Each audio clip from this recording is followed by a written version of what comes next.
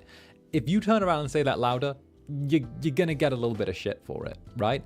And if you do say it louder, it can't directly affect the event apart from turn people hostile against you, right? Now, you're stuck there where what's the situation you're in is you're stuck as a bystander. You cannot win, right?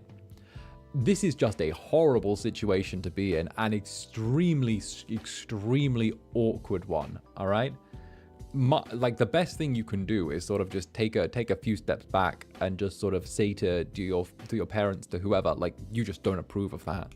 Because it seems like you're the only person in that room with, like, any level of, like, social cognizance. You're the only person who is, like, sane in that situation. To me, it's like everyone else is just, they're really hitting the Kool-Aid with that one. They're really there. Like, faith and religion aside and all of that, right? Taking that completely out of the picture. The idea of proposing to your 10-month girlfriend in front of 100 people that you know are all your friends is so weird, you know? Like, I can see the pressure there. Oh, my parents were only together for about 8 months. They're about to go on 9 years. I do believe OP was being somewhat rude, especially as it was public. However, you don't know the relationship well. That is an interesting one. I think the main hang up for me personally, because you do make a good point, because I think I said that, you know, sometimes you can know each other for quite a short period of time and just be ready to go, right? And that does happen. But I think it's the public proposal that is my hang up. And, like, the environment the public proposal was in, you know? To me, that just feels a little bit, I don't know. It just makes that a little bit unsteady for me. I think that we're just going to check if, like, but then again, right? Then again, completely aside, was this a sin from the Netherling here? The relationship completely aside, because we don't know any more about that. We can only judge the Netherling who was asked to be judged here, right? Is this a sin for the Netherling? I don't think it's a sin for the Netherling, right? My personal opinion is, like, yeah, you don't know things super well on there, but also, you know, it's fine to have your opinion. I can understand why you would think that. It's a gray area as well. I don't know. I couldn't sit on that. I do remember when I was at another cousin's wedding. She was getting married to one of her boyfriends. They'd been together for, I don't know how long, like maybe 10, 11 months, something like that, right? And they were getting married. They'd been together like 11 months before they got married. So they'd been together over a year at that point. And I remember just sitting there, and I was a little bit toasted. I was sipping a glass of champagne. I was watching them do that reception thing where, like, the bride and the groom are like, "Oh, Jack, I've known you since before I was born, for your heart has always lived in mine. Oh, I shall love you forever and ever till the end of your days." And I have this such core memory embedded in me of just knocking back the remaining glass of champagne, turning to Netherbrand and just going, "I give it 3 years tops." And would you believe 2.5 years later she had an affair? Would you believe that one? I know. So, Zander, oh my god. Savage Zander. Eternally savage Zander. Holy, okay. Right? I was close. Well, I did say 3 tops and it made it 2.5. So it was still within the range. You're iconic. I adore you. Listen, all right, I'm pretty sure I was like a very mean old woman in a past life or something like that. Dude, I did that with my cousin's wedding. I said a few months, then they got divorced 2 months later. You were right, we love a savage king. Right? He can read people well indeed. Listen, I'm always of the opinion that like the couples that try the hardest to appear perfect in front of others and like do the social media thing of like, so happy together, love my boo, love my baby, blah, blah, blah, blah, love this, you know, and the ones that like super performative in public are usually the ones that have like the most horrid drama beneath the surface, right? Like if you're acting like this is a Disney princess story when other people are around and it seems really performative, then chances are you guys are throwing plates at each other as soon as there aren't people around. That's just my experience, you know. That's what I've seen in my little bit of time wandering the many realms of this place, of this plane, of this vodial, you know what I'm saying. Let's end the poll. True love doesn't need advertising. I love that saying. Yo, that's such a good saying. True love doesn't need advertising. Hell yeah, I like that. Get yourself a head pat. There you go. You got a little head pat. There you go. True love doesn't need advertising. I like that. I like that. I like that. I'm going to remember that for later. I'm going to remember that for later. That's actually, I really respect that. Very nice. Very nice. Also, hello to those just joining. I hope you're enjoying the confessions so far because we're dismissing this one in court. Netherling no sin. And we're moving on to the next one. We've got more drama, more tension, more scandals. Let's see what's on the other side, shall we? Boop. Next called. Oh, let's go.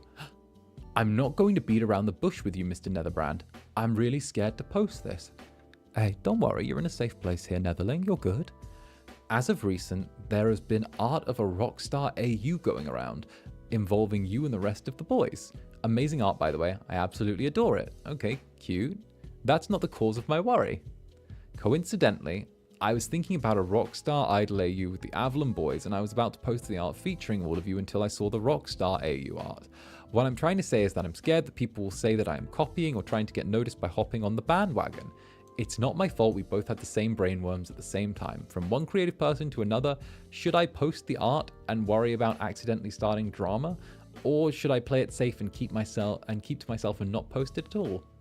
No, go on, post it. What the fuck? No, what are you saying? No, just post it. Bruh. Rockstar AUs, they've been around since forever. They've been around since forever. Like, post it. Hell. It's not a crime to have the same idea as someone else, because obviously the way you drew it's going to be different. The way you interpret the source material is going to be different. The way you think about it's going to be different. This is just a classic case of you overthinking. No one is going to start drama over like nice art. And if they do, I'll hit them over the head myself, because like, no one owns the idea of a Rockstar AU. Hell, make a tag for it. Fuck, like, go do your thing. Heck, I don't see any issues here at all, right? I don't see any issues here at all. And I think I know the art you're questioning because I liked it the other day, and like the art in question because I liked it the other day. And from how I understand it, you know, come on. Yeah, you know we're all lovely here. No one's gonna do that. Get on it. You know what? Dismissed. Draw it, post it, out of my courtroom. All right, out of my courtroom. Your punishment is having to post it, and then I'll like it, and then I'll see it. Your punishment is being perceived by me. Get it? Hell, we need more fan. Not gonna lie, okay? Fan art is always so important for like Vtubers and visibility and stuff like that, and it really helps introduce new people to the community and to new stuff as well. And it doesn't matter whether it's Rockstar AU, whether it's whatever. No one owns the concept of fan art or an AU. Hell, it's really sweet that you're even willing to put in the time to draw people.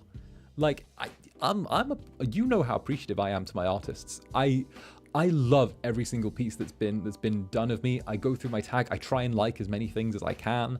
I try and like see as much as I can see. I'm very, very appreciative. Very, very appreciative. Hell, I discovered like a couple of VTubers through lewd art of them on Pinterest. So, you know, go do your thing. All right, Next one. We didn't even need to put that one to a judgment, let's be honest. Zander Confessions. All right, this one's a real one.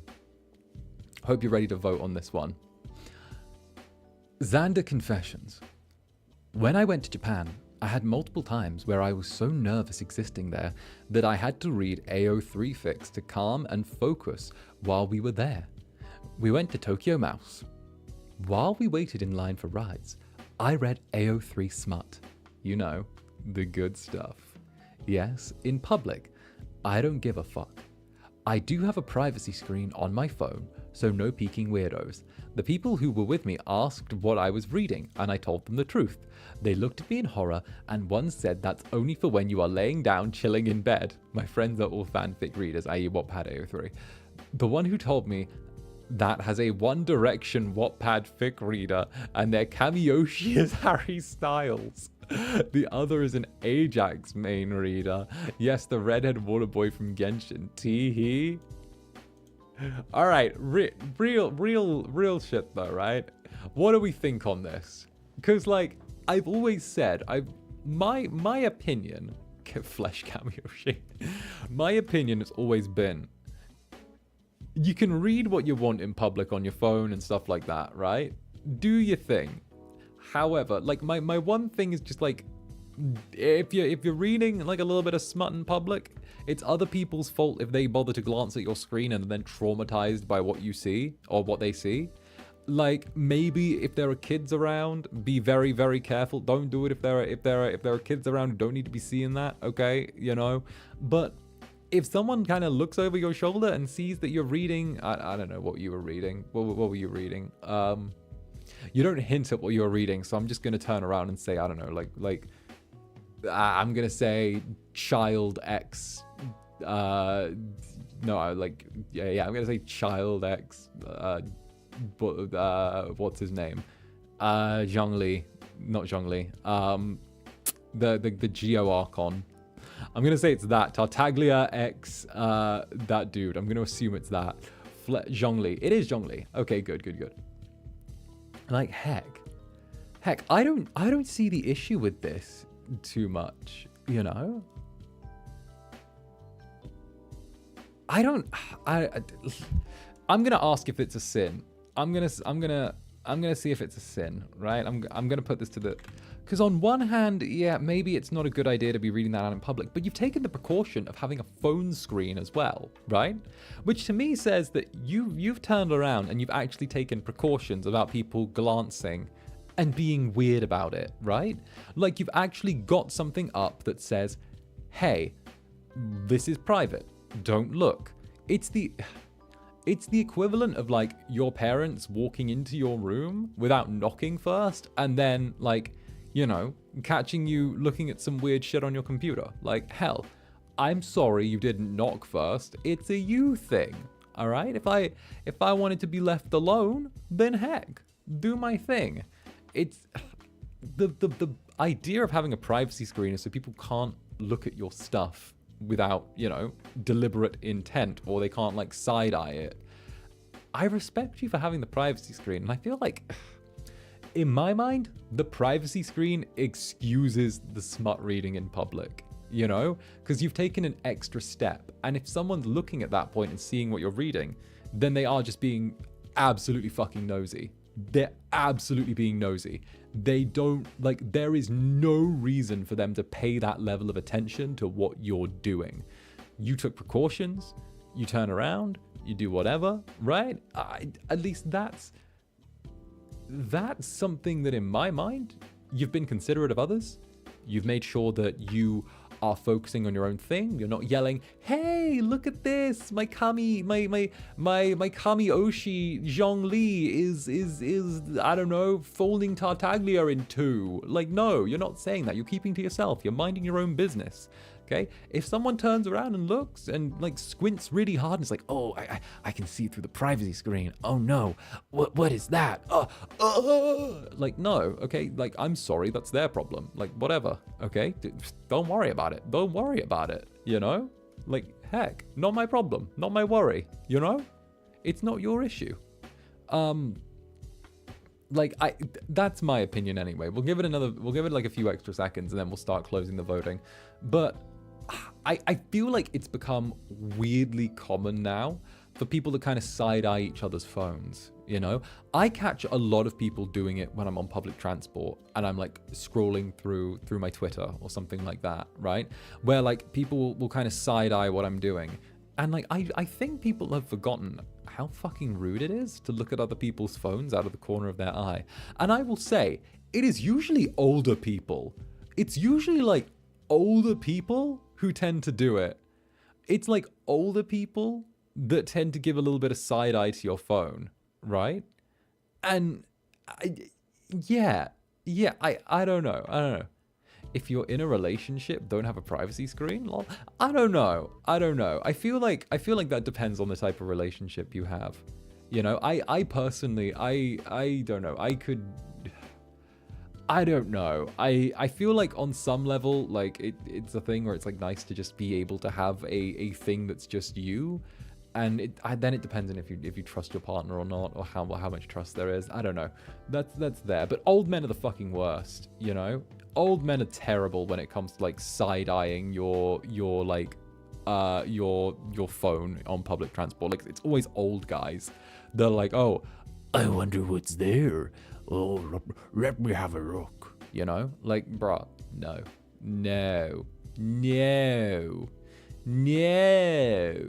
You know? Right? I can't catch a break on the train, but it's fine. Like, they choose to peek. Right? It's their choice to peek. It's their choice. It's not yours. Like, they are acting of their own impetus with that one. All right, let's see. Let's close the poll. Let's see how it goes.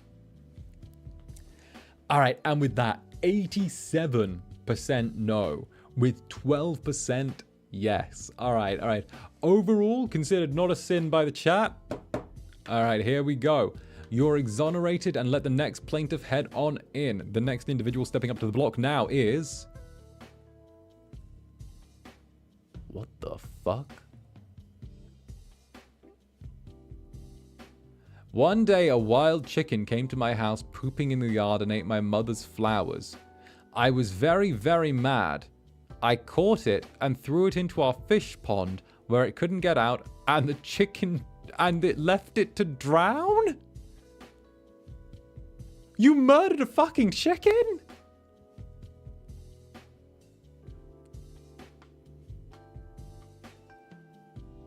OP, what the fuck?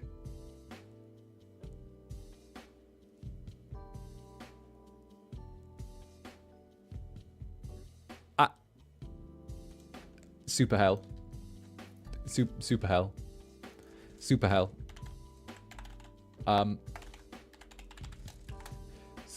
What the fuck? What the fuck? Wait, can't they float? I feel like that's just like, that's chicken homicide, right? That's... Give me a minute. Like, I feel like you must have been really, really young when you did this.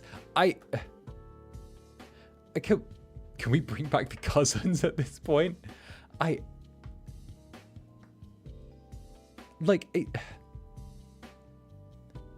No, ducks can float, chickens can't. Oh, goodness. Woof. I feel like that must have been a kid that threw it in, not knowing the consequences of their actions. I'm going to believe that, right? I'm going to believe that was done when young, right? I feel like that had to be someone younger that did that. I'm praying that wasn't a choice, right? But heck, the it was just pooping. And they don't even leave big poops. They do a little pellet. They do like little splops. Like, the hell?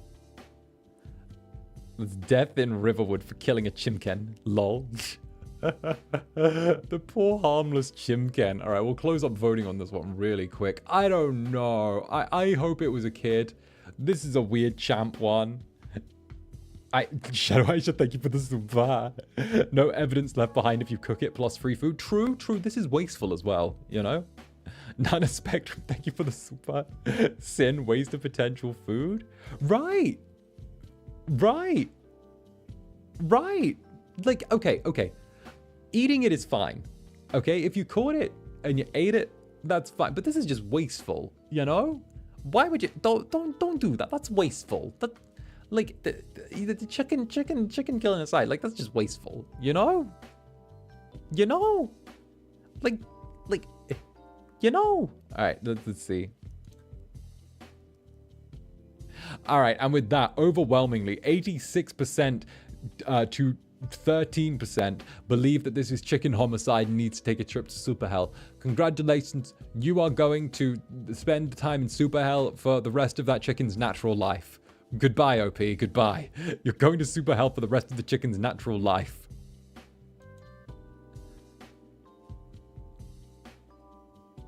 Oh, good lord. Oh, good lord. I may have pushed my cousin down the stairs because he ate my chocolate. I was 6 and he was 5.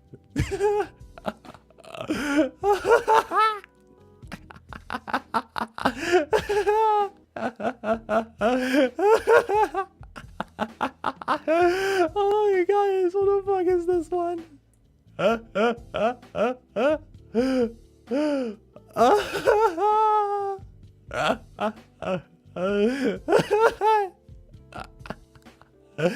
The fuck are you, the Omen baby? What? He ate my chocolate. Time to die. Yeet. Like what is that? Justice was the poor. Okay, the ages were specified. If you turned around and was like, "Oh, I'm an adult now. I was 18 and my cousin was 17 and they ate my chocolate, so I shoved them down the stairs." I'm like, that's a sin. But this is like two little uns, you know? That's like some Lucius type shit. Exactly. Like I can understand this from a kid, right? I feel like this is innocent. Like I feel like we've all done worse stuff as a kid. I feel like maybe we've all done worse stuff as a kid. I've done some pretty terrible things as a child, you know? I definitely did some worse things as a child. I feel like maybe kids do the darndest things, right? I'm assuming that the cousin was all right. You know, they didn't die. They got out of there in one piece. They didn't fall. They didn't tumble. They made it out okay. I'm going to assume that. I'm going to assume that they made it through. And you know, everyone does dumb stuff as a kid. Everyone does. So I'm gonna try and just live with the assumption that, like, yeah, you know, this was just regular old kid horsing around, you know? Some people get shoved down the stairs as a child. This stuff happens. I'm going to assume that was the way things shook out. That's what I'm going to say. I'm going to say that was the way things went. I feel like if no broken bones, no direct harm, I don't know. I like usually in the court system, in a lot of places, kids can't be held responsible for their actions until a certain age, you know? Like, it's bad, but I can forgive it. I can turn around and chuckle at it, you know? See if they can see how that goes.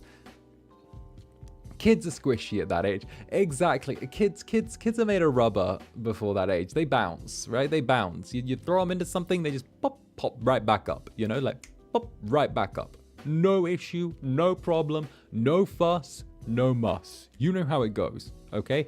'Tis but a flesh wound. Exactly. Kids are very, very, very bouncy, okay? I threw my cousin down a wooden flight of stairs and down some concrete steps before. Not a sin. I can't say anything. Exactly. Be sure to get your opinion in and let me know what you think before I end the poll. I'm about to end it in a few moments, but do be sure to let me know.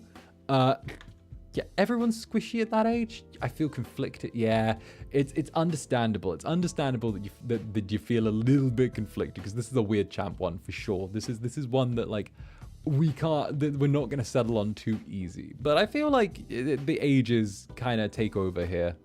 At least in my mind. At least in my mind. All right. The confession of the one kid who made their cousin relay in poison ivy. Yeah, that one. Goodness. Sin. Okay, so 76% not a sin. 24% a sin. Oh, Eri. In me mum's words, if I don't have to call the mortician, everything is fair game. Don't know why I made your mum a little bit northern, but she is. But yeah, Eric, like you get it, you know. If you don't have, you know, a little bump, a little bruise, a little scratch, a little scrape, you get it, Eric. Thank you for the super. Thank you. I mean, being yeeted isn't nice. I got yeeted down some school stairs because I didn't have 20p and they gave me money for the day before. Oof. All right. Well, there's extenuating circumstances to that. Okay, there's extenuating circumstances. Whew. Okay, next one.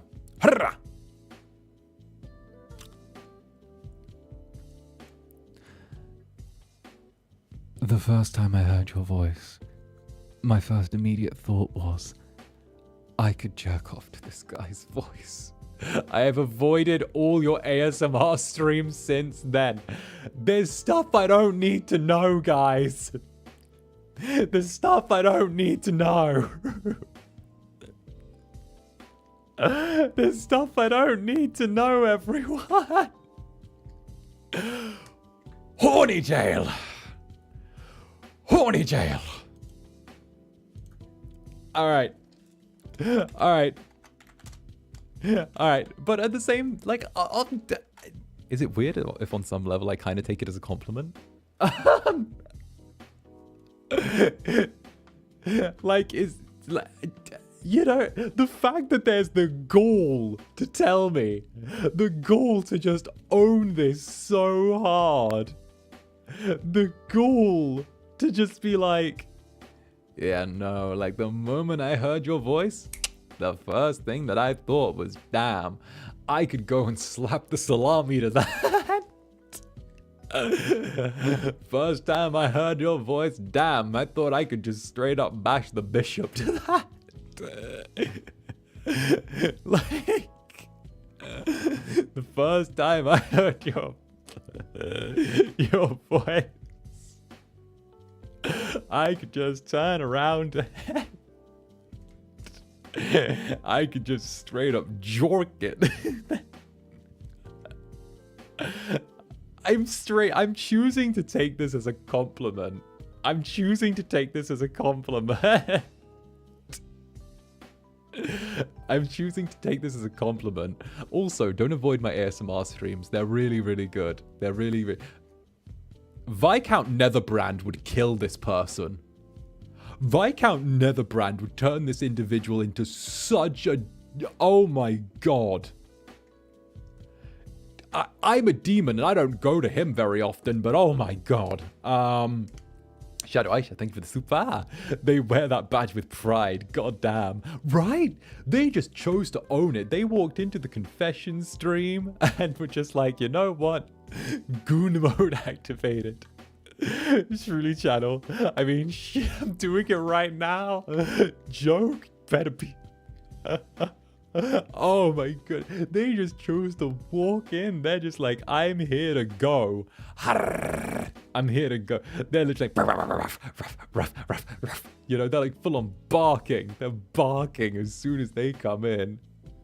This was powerful. This was powerful. That was the oof. Is it bad I want to be friends with Viscount Zanny? Go for it. Zanny barking, like literally barking, slobbering, like tearing like a doll back and forth, like a dog with a toy in its maw. Like, damn, you know. But I agree. But your voice is voice hot. That wasn't a confession. It was a power move to assert dominance. Well, they can assert dominance from horny jail. They can assert dominance from Horny Jail with 150 votes. 92% in favor of Horny Jail with 7% against Horny Jail. My goodness, this was a choice. This was wild. This was why they walked. Someone woke up, typed that, waited a moment, and pressed send. Someone made the decision to send that in knowing I would see it. Wild. Wild. Oh, wait, what? Wait, what? Wait. Well, what? Clears throat. Sister Galleon here. You're welcome to verify with Cap. I let him know before sending. Just got to say, I high-key ship Goldlust super hard. The way you and Cap interact in streams is the highlight of my week when it happens. The past week has been absolutely delicious. Feel free to judge to your heart's content. I have no shame. What? Gail's sister wrote in. Get Sister Galleon! What? You're shipping me with your brother! You're shipping me with your brother! Oh, what is this? Yeah, wait, I need to... Gail, if you're watching, please give confirmation. What is...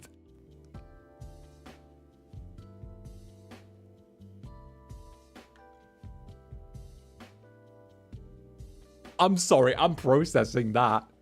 I got the fam. The fam are pushing me. And Brui Murasaki, thank you for the super.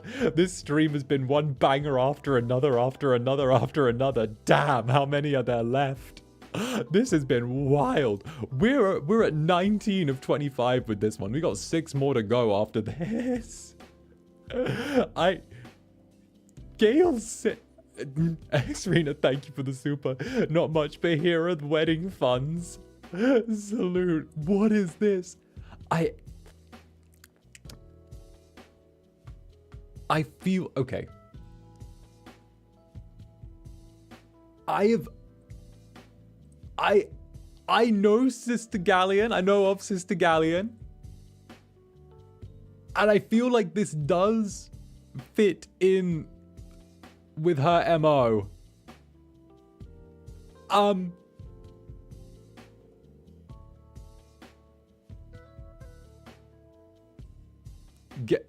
Gail's asleep. Gail's asleep at this time.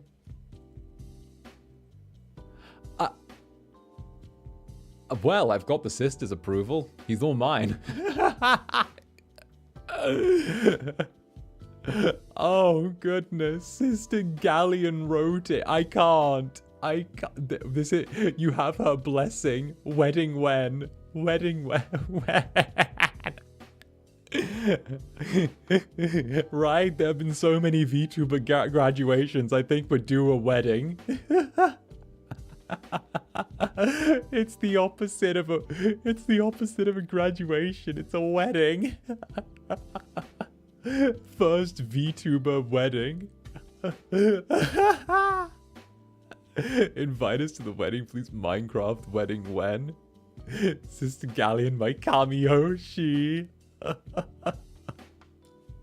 That's crazy. That's crazy. Sister Galleon's like the little doge pushing the 2 dogs together going, now kiss. Oh, you're wild. Sister why have you done this? All right. All right. All right. All right. So I think we can all unanimously agree on this one.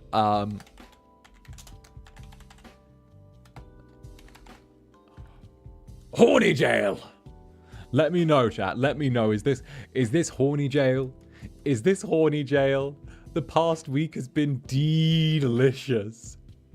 Delicious. Right? I high-key ship Goldlust super hard. You're...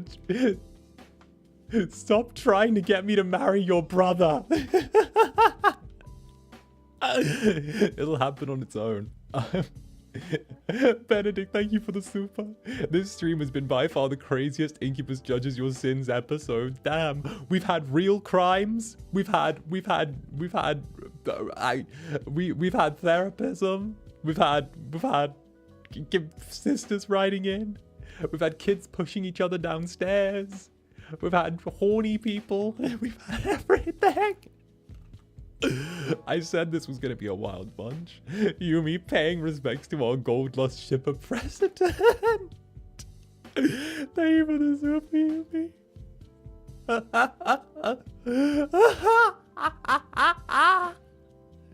Why? You'll have a blessing. All right, I have to end the poll. My face hurts. I'm so glad I woke up on time for this. See, it's worth it. It's so worth it.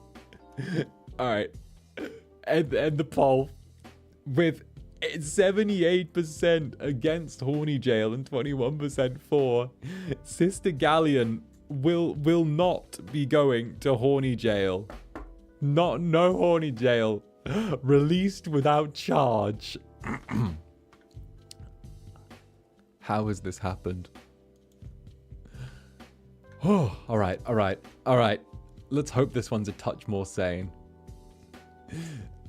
Zani, I'm trying. Hey, Han Oji-san. Ahmed Detulations. Why, thank you very, very much. All right. All right, this one seems more sane. I always try and write different types of fan fiction. My NSFW fan fiction is full of something like BDSM, prisoner, kidnapped, broken. I like not so perfect happy endings, but afraid that other people will hate me for writing their Oshi like this. Oh heck, oh heck, oh heck. Hey, Nimozini, thank you for the super. 𝓂𝓸𝓼𝓽 made me abandon lurking mode. Nimozini, just summoned from out of the ether by 𝓂𝓸𝓼𝓽. She's innocent of all crimes. All right. OP. I am going to put my opinion down here, right? And I'm going to hope that I don't get strung up for this one. All right.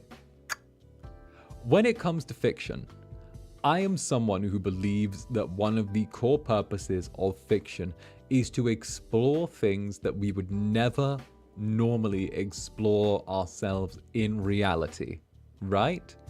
The idea of it is you can write whatever you want.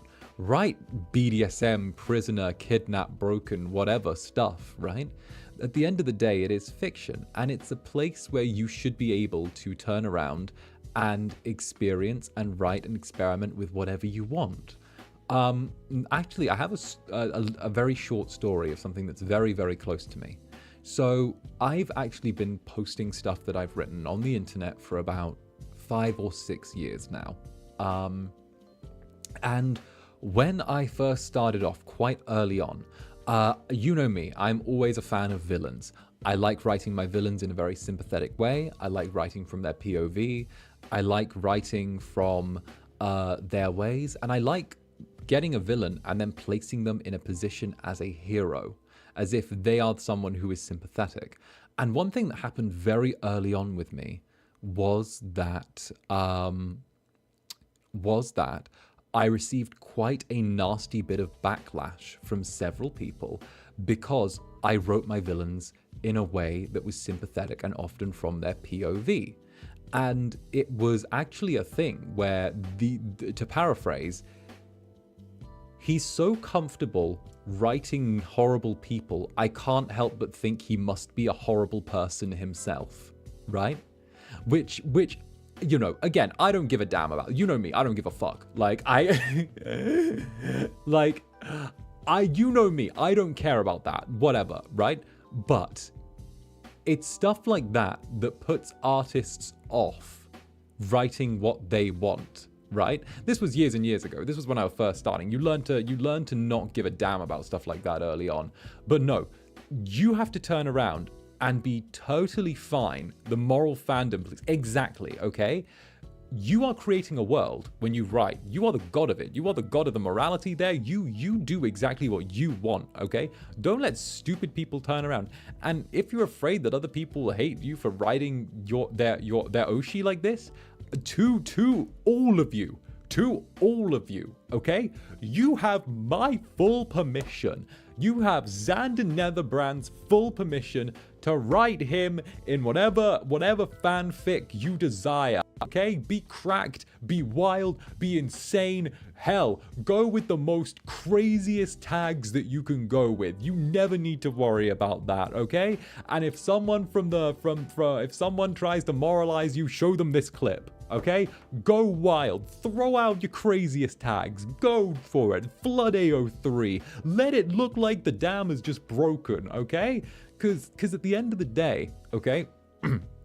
At the end of the day, people moralize in stuff like these types of situations because of the fact that they're often a little bit either between you and me, people often aggressively moralize because of the fact that they're either very, very repressed, or it's the fact that they have their own dirt that they're trying to cover by moralizing others, right?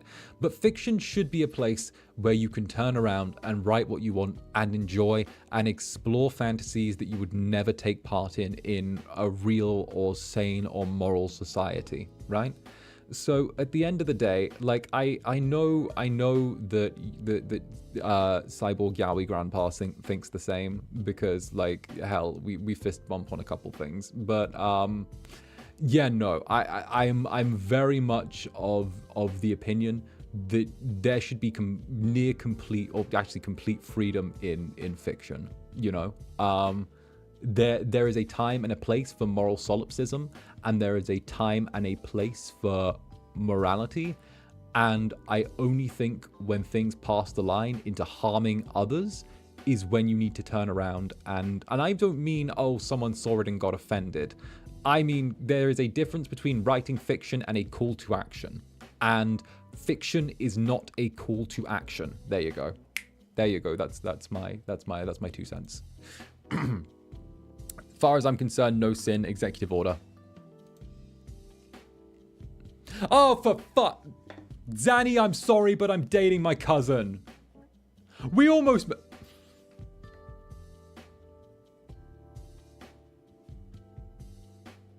Why? We almost got there, everyone. We almost got there, everyone. We almost got there, everyone. The chat's exploding. I can't. The chat's moving too fast on my view. We almost did it. We almost got there. We almost did. We almost made it one whole stream. We almost made it one whole stream without this. We almost made it one whole confession stream. We were so close. We were in the final 4. We were in the final 4. We can't. Wait, this is normal. This is my first time in confession. It started off with one person. Okay. The first time, for those who don't know, the first time I put out one of my little confessionals, there was a disproportionate amount of people confessing to doing stuff with their cousins in that one. It was like, I received something like 250 like write-ins, and 16 were about people's interest in their own cousins. And I made a joke of it. And ever since then, there's always been at least 1 or 2 little confessions about cousins in this whole mess. We fell off. We fell off. We need a confessions bingo card at this point. Amru Murasaki, you are very, very correct. Thank you for the super. I'm hoping that people are just trolling at this point. I think I think people must be trolling at this point, but I feel like it's become a meme for these confessions that someone will turn around and just go, I'm dating my cousin. Like, I feel like it's just become a meme because we had too many cousin incidents over the first couple times we did this. It was disproportionate. This has to be trolling. If I'm to count all of the cousin stuff that's appeared in my inbox now, it's too much. I can't. The cousin joke is over, everyone. The cousin joke is done. I can't. Let's go. Next. You go into horny jail. All right. Hi, Zanny. I have a sin to confess. So this is about my last relationship. While we ended on neutral terms, I despised them with the Goddamn, okay, while we ended on neutral terms, by the way, I despise them. Very nice. So this is about my last relationship. While we ended on neutral terms, I despise them with the slightest of passions, and when I watch them silently stalk my page, I want to end their existence. That is not neutral terms, love. For context, when we were together, I lost my grandpa due to illness unexpectedly. My grandparents were a huge part of my life. Same. And I was devastated by his passing, specifically.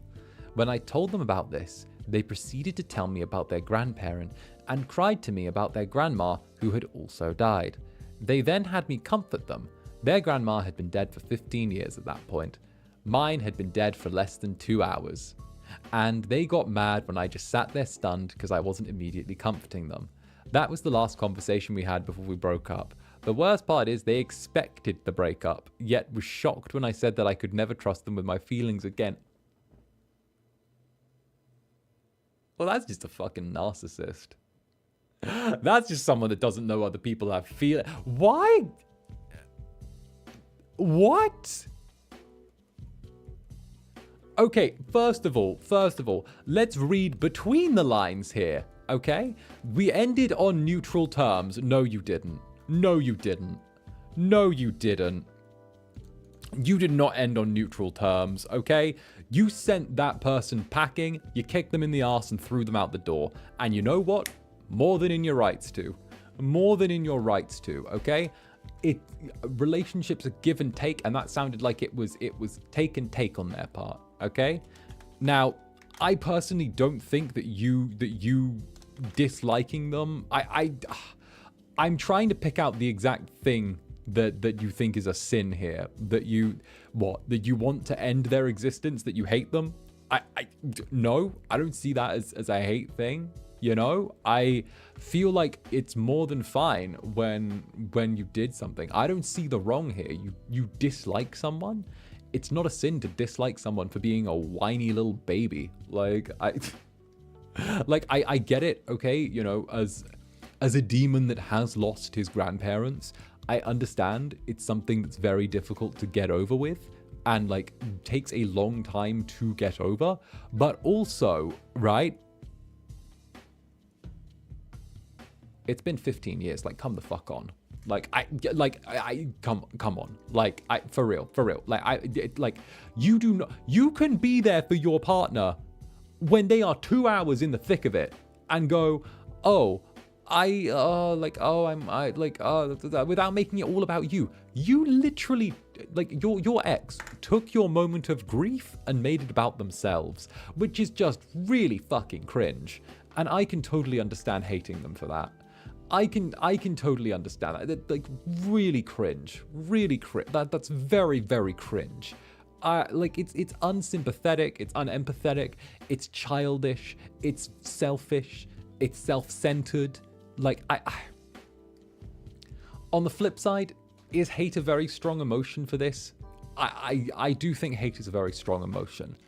I feel like my advice to you would be not to put your energy into hating them.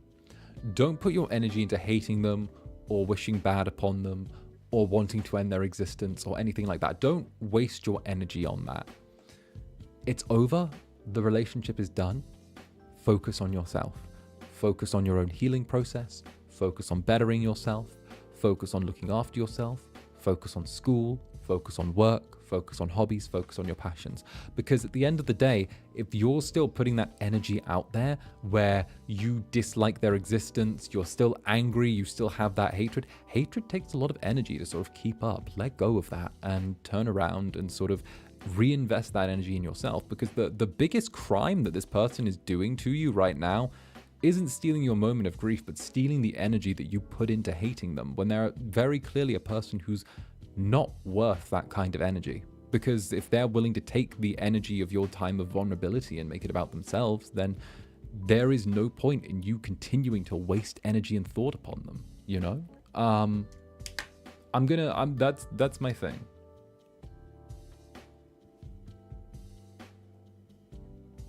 Sorry, I just sounded like one of those fucking TikTok gurus.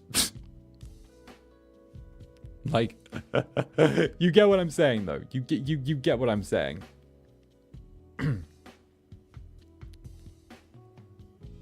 Yeah. Real. See, yeah, it's about making the most of what's on hand, you know? You're not wrong, though. It's valid. Right. Like, hate is something that you have to maintain, you know? TikTok walk, the TikTok gurus, you know? The guys that post, like, the little 30-second shorts being like, hate is like a river. Let love be your dam. Something like that, you know? That kind of thing. Nah, keeping it, like, real. Keeping it valid. Very valid. It's not a sin to heal. Exactly. It's not a sin to heal.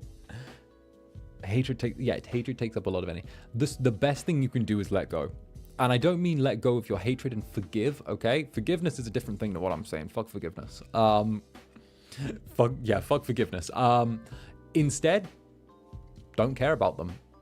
Do not have their existence be worth anything to you. Have their existence be like, okay, cool, you know? Fun fact, there are ants outside the little walk up to my apartment. Put them in the same bracket as the ants. You know? Alright, let's wrap that there. Let's wrap that there. Okay, and with that, with the sin votes, 83% believe this is not a sin, with 16% believing it is a sin. Overall, this individual is found as innocent in the court of Club Netherbrand. Let their case be dismissed with prejudice. I will not see this back in my courtroom. Look after yourself. Next. Okay, we're into the final three now. Oh, we got a part 2. This is the only thing that was missing. We got a part 2. We got a part 2, everyone. I don't think anyone asked for an update, but I'll continue updating about me and the Mama's boy whenever the Dark Overlords let me. Okay. Mama's boy is now a Netherling. Ah, Mama's boy. For those who don't know, this is a part 3, I think, of a story that we had over the last three episodes, right? The first one was about a girl who was dating a guy who was a complete mama's boy. He didn't know how to do his own laundry. He didn't know how to cook. He needed someone to look after him, essentially, right?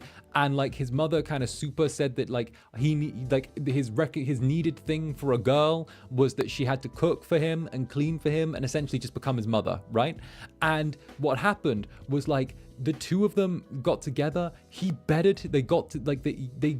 cut off his mother because the relationship was like kind of toxic or something, and like she taught him how to look after himself in the part 2, and like she was like, I feel like he can be good, and she taught him how to look after himself, and he did, and he thrived, and he like does all of the stuff himself now, and he's like fully independent and like a really good partner now apparently, and now he's a Netherling as well, and like this is a whole ass love story. I said this before, I'll say this again, okay? You said I can fix him and actually fixed him. More power to you, okay? Round of applause. Take your applause. There you go. Take your applause. You've earned it, okay? From mama's boy to independent husband man to netherling. That's a wonderful journey. I'm glad for the two of you. All right, very glad for the two of you. I'm so proud. Mama's boy, you especially, I'm proud of you. Here, take a kiss on the forehead. Mwah. There you go. Enjoy it, Mama's boy. Enjoy it. I don't even think we can call him Mama's boy now. I think we have to call him like what? Like an actual, like a netherling. Good on you. We love to see it. Yes, we do. Yes, we do. Look at that, ex-Mama's boy. Good on you, ex-Mama's boy. This is good. We needed something wholesome towards the end of the stream. We needed something wholesome. All right. One more time, in the words of Daft Punk. One more time. Well, actually, we've got two more. This one and then one more. All right. Back in school, this one guy who was a class clown type of guy. Always... this time one guy who's a class clown type of guy always asked me to be his girlfriend. I laughed at him every time because I thought he was joking, but recently it occurred to me that he might not have been, and I feel kind of bad at the idea that I laughed at him every time and he might have been serious. Though honestly, if I wasn't a lesbian, I wouldn't have minded dating him. He was pretty nice for a class clown. Oh, you know he meant it. Oh, you know he meant it. Oh, you know, I'm going to just put cringe as the question here. Does that make you cringe? That makes me cringe just a little bit. That makes me cringe. Does that make you cringe? Let me know if that makes you cringe. Oh, the poor boy. The poor boy. Like, I know he's barking up the wrong tree, okay? I know he's barking up the wrong tree. She's a lesbian, of course, you know? But, the laugh. Imagine going up to the girl that's your crush. She finds you funny, you know? She thinks you're cute or something. And you go, hey, wanna be my girlfriend? And she's like, good one. Like, that's like the worst she can do is say no, proceeds to burst into laughter at you. Proceeds to burst into laughter at the question. Should have told him she was a lesbian. Like, she should have, I don't know if she was still figuring it out. And it was multiple times. And she laughed each time. That's like a damage multiplier on that. You know, and she thought he was joking. That's the thing. You think Mans is okay? I think Mans is still seeing a therapist for it, not gonna lie. I think this netherling is a regular topic between that man and his therapist nowadays. The worst she can do is say no. Instead, she bursts out laughing. Oh my, I don't know if I would have been strong enough to make it through that one. Imagine every time send that boy some flowers and condolences, right? Every time you ask that one special person to you out, they think it's a joke and laugh. It reminds me of that episode of Fairly Odd Parents. Okay. It reminds me of that episode of Fairly Odd Parents where Timmy wishes he was the funniest person in the world. And like, he becomes like funny and popular, but like he goes to ask the girl he likes out and like she thinks it's a joke because he asked to be the funniest person in the world. So she keeps laughing at him thinking it's like a joke, you know? That feels like an episode like that's an episode of Fairly Odd Parents. That's like we're seeing a cartoon happening in real time. That right? Yeah. Oh, and then he like wishes to be not funny anymore, and no one likes him, and like he doesn't have a shot with the girl again because he's just normal. Oh, I saw that show as a child, but I don't remember. That's fine. That's fine. It can happen to anyone. It can.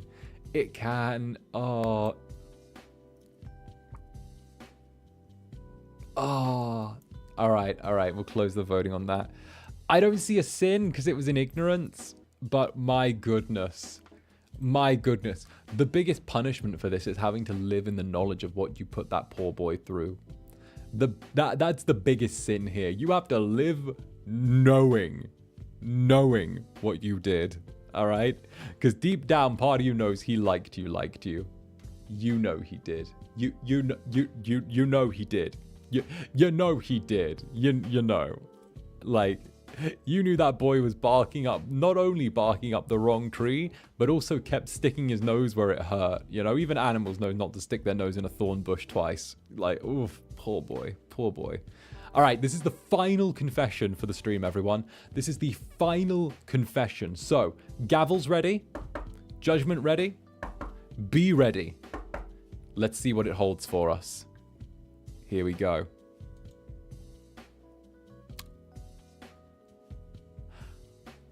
About 2 years ago, my ex cheated on me with my other ex, so I got with his brother, which is also my other ex's ex. Combo! I mean, do you live in a small town? This feels like a small town thing. So, wait. So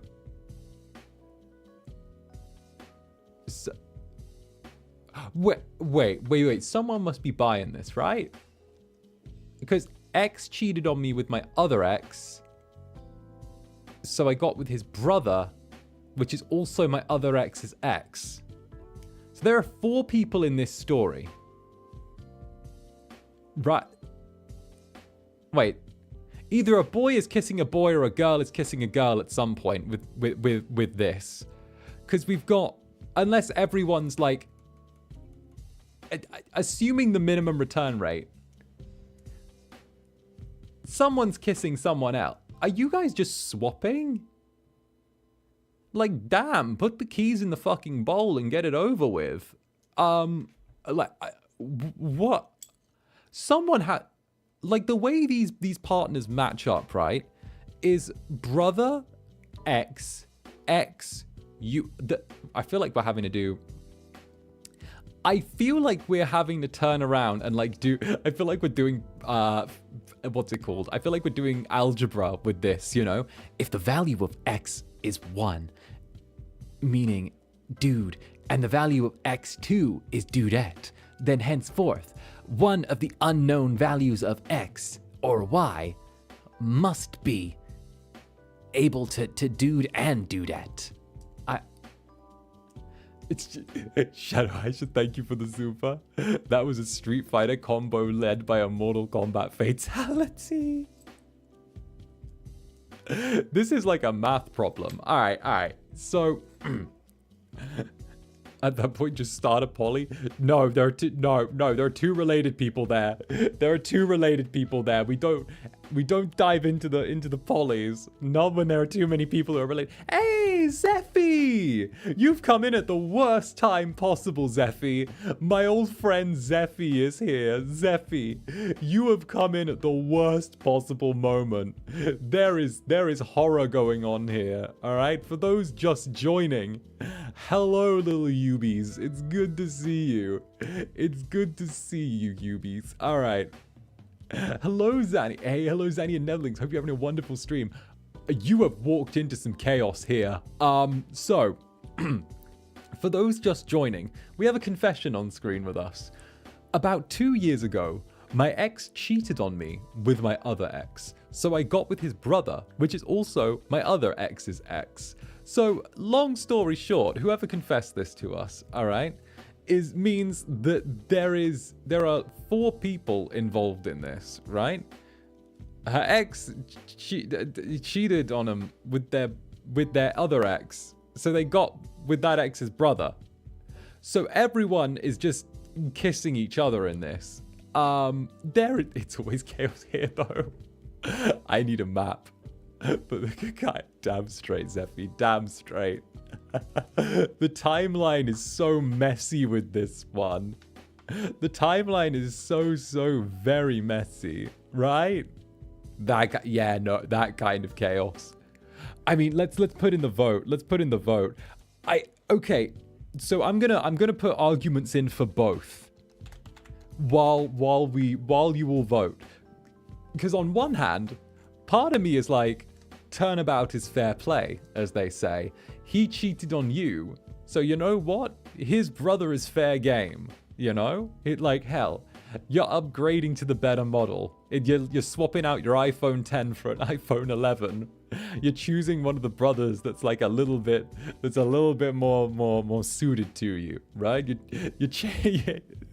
This is a whole ass K-drama. This hell wouldn't even accept this sin. Oh, that's crazy. Oh goodness, like it's terrible. Everything's terrible here. This feels like a whole K-drama though, does it not? Like, make both of the brothers multi-millionaires or like from a really wealthy family, have them follow like a hotel, I'm gonna say a girl that works at one of their hotels or something like that. Have both of the brothers just have like crazy abs and you've got a K-drama right there. Like, honestly. You've got a K-drama. Holy, you're right. Right. But it's revenge. Revenge isn't always good sometimes. I don't know. I'm partial to it. But it's very confusing. On one hand, bad to date a brother. It feels like you're kind of taking from the same plate again. You could move on, plenty more fish in the sea. On the other though, and it's an absolutely delicious dish of revenge to turn around and force your ex to see you happy with his brother. I mean, that's terrible. Awful. But at the same time, you know, tee-hee, like, I could see the little bit of appeal on that, not going to lie. But also, it's very, very bad. And you could have just walked away from the whole situation and not dealt with this whole thing, right? Yeah, you could have just turned away and gone, I'm not dealing with these people. They're crazy. You could have just been like, you know, I don't need to lower myself to what my ex is doing. Okay? You could have elevated yourself. You could have raised yourself up. Instead, you chose to dive straight into the gutter and play dirty with them, which, you know, I can get behind. I'm petty. I'm very petty. You know that. Okay? This feels like something I may actually have the impulse to do. It's very mean. It's very petty. It's somewhat manipulative. But at the same time, this is one hell of a plot twist, you know? It's this reads like a slash webtoon, right? This reads like a webtoon. This feels like a story where no one is good. No one is good. Let me know your thoughts. I'm about to close the poll, but do let me know your thoughts. It takes two to tango. They just chose to get the brother. 10 out of 10 story would read. We love calculated pettiness. It's so exact. It's so precise. It's so everything, you know? I wouldn't do what OP did, but I respect them for it. Yeah, I respect it. I wouldn't do it, but hell, you dove on in and you acted like a little demon yourself, which I respect. I respect the demonic behavior. All right, let's see what the Netherlings think. Was this a sin? Was this a sin? Let's see. No! What? We're overwhelmingly 57% of Netherlings do not believe this to be a sin, with 42% believing that this is in fact not a sin, or is a sin. Oh, that was dangerously close. That is wild. Absolutely wild. I am very impressed. That is woof. Cutting it very, very close. It's messy, but no sin. It's very, very messy. Very, very, very, very messy. Very messy. I mean, heck. And with that, that is our last one. That is our last confession of the stream. But what I would like to do is I would actually like a moment to go back with all of you and like we can have a quick little look at a couple of them that were like the greatest hits of this stream. If you guys don't mind, I think it might be fun to just have a quick little look at the greatest hits of this stream, you know? Some of the ones that really caught us off guard, because I know some people have recently joined. We're not going to go through all of it again, but we're just going to have a little look at them and obviously just have a little peek, because some of these were wild, okay? Some of these were absolutely wild. For example, we had people obsessing over Zanny and Folga hanging out. And will it happen again? We had someone turning around and taking chips from their crybaby cousin. We had someone turning around and talking about introducing me to their friends. We have someone talking about being sussy. We had some therapy level stuff here.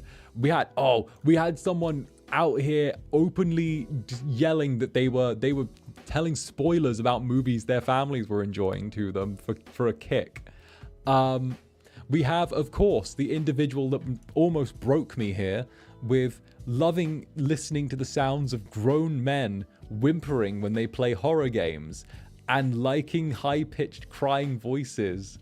They like the pathetic voices of men, especially the voice of a cool, classic guy who just acts like a boyfriend, who usually acts like a boyfriend. Yeah, I think that was targeted at me, that little bit at the end. I think that might have been targeted at me, darling, just a little bit.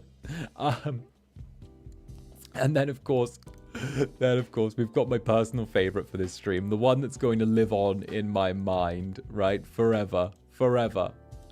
And that's going to be 𝓂𝓸𝓼𝓽, Gail's sister, writing in to inform us that she high-key ships me and Gail, and that the whole week that we've been streaming together has been delicious to her. 𝓂𝓸𝓼𝓽 turning around. Don't you love it when your co-workers' sisters write in to say that they love the idea of you getting plowed by their brother? Don't you just love that? Don't you just love that? Isn't that just messy? Isn't that just wonderfully messy? One of us. Didn't need to word it like that. Yes, I did. Listen, I can be a little crude around the edges. And then of course we've got the person that said they were just straight up jorking it. Heck, that was wild. Let's be honest, that was a wild stream. What did you all think? What did you all think of today's stream? I hope you enjoyed it. I personally had a lot of fun getting to sort of prepare this one, get ready to go. I see how it goes. It was wild. I think we had a little bit of everything this stream. We had some sweet, wholesome confessions. We had some dark, ominous confessions. We had some people who were actually breaking the law in their confessions. We had someone with an admitting to perjuring themselves in court as a confession. We had some wild things.